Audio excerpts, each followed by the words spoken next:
On the first day we had constituency meetings to find common ground between the various farmers' platforms in Africa, those in Latin America, those in Asia, those in Europe, Oceania, North America, to make sure that they can speak with one voice, and to sort out the internal governance structures, because for every continent there's a board member, and these board members need their mandates to be renewed.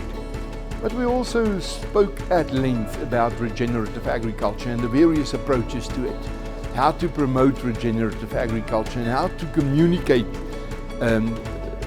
more nature-friendly practices to the world, and especially to our consumers.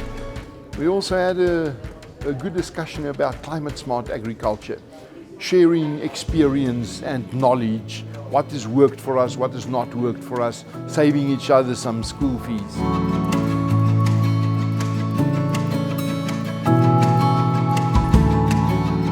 You hear from different types of farmers, you hear from different types of organizations.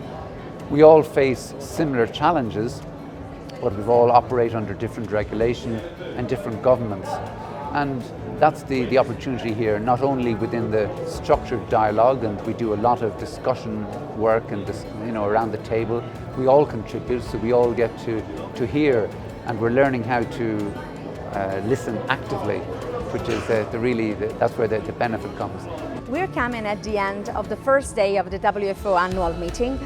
It was an amazing day of farmers' consultations.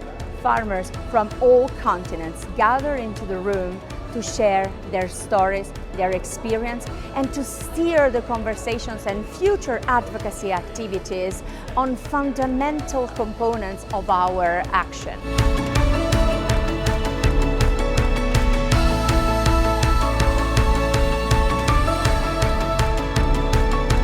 On the second day, of course, we had our internal session where there's a lot of detailed attention given to the finances of the organization and the governance procedures of the organization, the reports from the board, the treasurer, the secretary general, the president.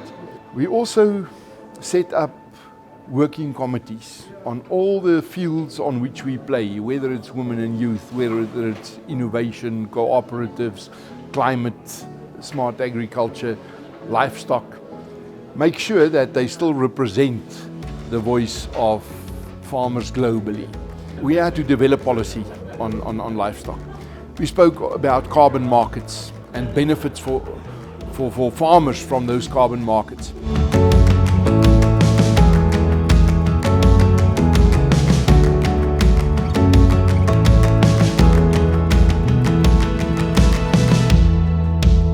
It is very important to raise our voice through the WFOs, because if we do not have the global farmer organization like WFOs, it is difficult to raise our voice, and our voice not heard loudly.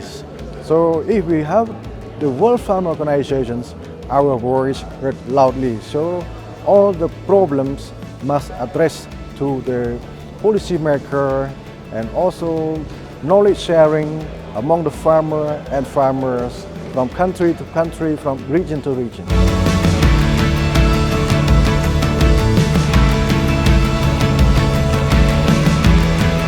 We had great debate, robust, strong debate, as you expect with a room full of farmers, on those topics of a new carbon policy, reinvigorating our trade policy, and lots of amazing general conversations of the subjects that are important to farmers generally.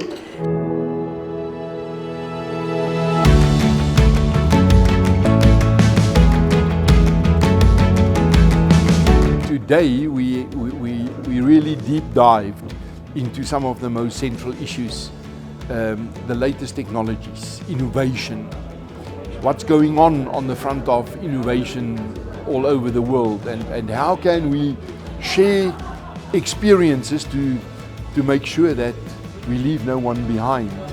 We also spoke about livestock and animal-based proteins and the threat to this sector, which is dear to farmers no matter from which corner of the world you come from.